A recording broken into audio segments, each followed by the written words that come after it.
नमस्कार, जय हिंद, जय श्री राम। मैं हूं रौनक।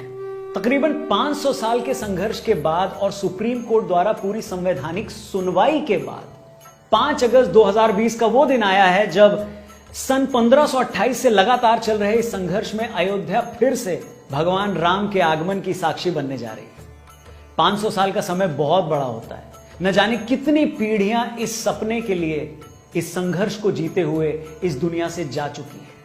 पर राम तो हर युग, हर दौर में रहे हैं। राम भक्त भी हर दौर में रहे हैं।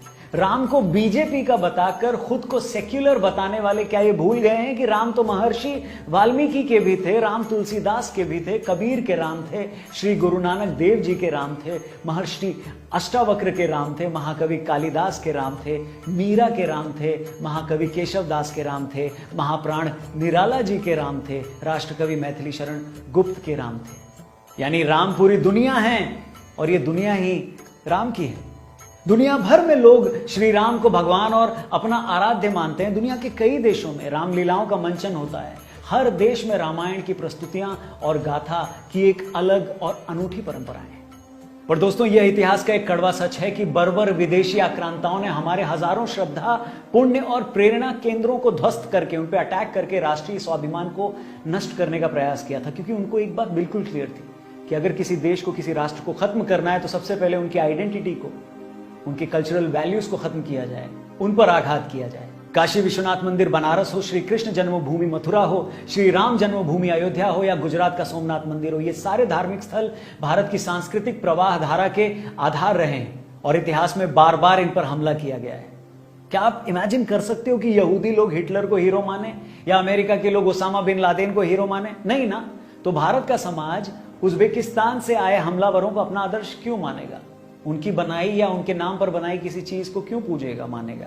और ऐसा नहीं कि राम मंदिर का यह संघर्ष कोई पॉलिटिकल संघर्ष था या इसकी शुरुआत 90s में हुई हो। कई इतिहासकार मानते हैं कि 1528 सन में बाबर के सेनापति मीर बाकी द्वारा राम मंदिर तोड़ने के बाद से ही 1949 तक श्री राम जन्मभूमि की मुक्ति के लिए 76 यानी 76 संघर्षों में 3.5 लाख से ज्यादा लोग अपना बलिदान दे चुके हैं।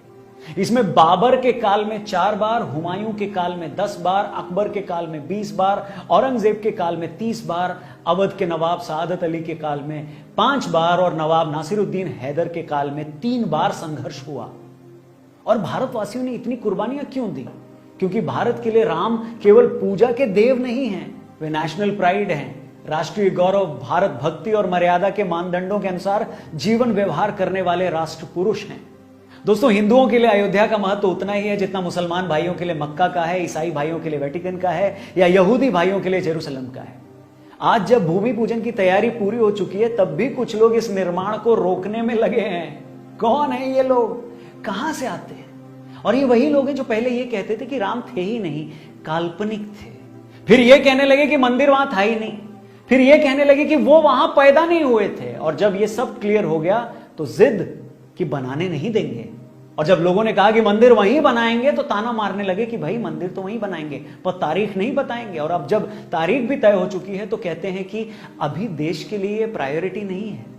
अरे कुछ तो शर्म करो जनाब, कुछ तो शर्म करो। राम मंदिर ना जिद है ना जरूरत, ये अभिमान है, सम्मान है, गुणगान है उनका, जो मनुष्य रूप में आए ही इसलिए थे कि बता सकें कि मनुष्य को होना कैसे चाहिए।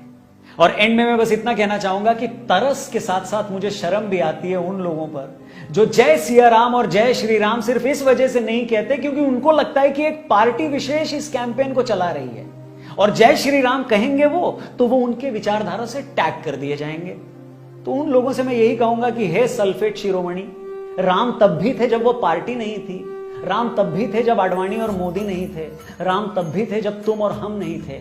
और राम तब भी रहेंगे जब ये सब नहीं होंगे। इसलिए अब भी मौका है, अपने ईगो और अपनी बेवकूफी को सरयू में बहाओ और जोर से दशरथ नंदन अयोध्या नरेश रघुकुल दीपक मर्यादा पुरुषोत्तम श्री रामचंद्र की जय चिल्लाओ। और ये वीडियो सही लगा हो तो और भी लोगों तक पहुंचाओ, कुछ बढ़िया कमेंट करके बताओ। चैनल जरूर सब्सक्राइब करना, फेसबुक पेज पर देख रहे हो तो जरूर लाइक करना।